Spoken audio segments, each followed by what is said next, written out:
গভীর সমুদ্রের বুক চিরে দুরন্ত বেগে ধেয়ে আসে অত্যাধুনিক স্পিডবোট।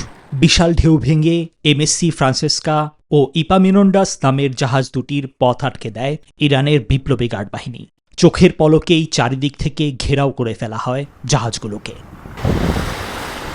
কোনো কিছু বুঝে ওঠার আগেই জাহাজের ডেকে উঠে পড়ে সশস্ত্র ইরানি কমান্ডোরা। সম্পূর্ণ সিনেমার স্টাইলে অত্যন্ত ক্ষিপ্রতার সাথে তারা জাহাজের মূল নিয়ন্ত্রণ কক্ষের দখল নিয়ে নেয়। ইসরায়েলি সংযোগের অভিযোগে মুহূর্তেই পাল্টে যায় বিশাল ওই বাণিজ্যিক জাহাজের গন্তব্য।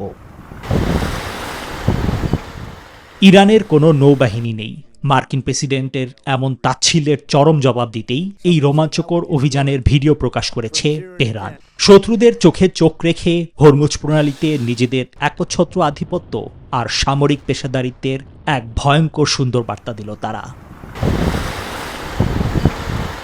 নিবির আমিন, নিউজ 24।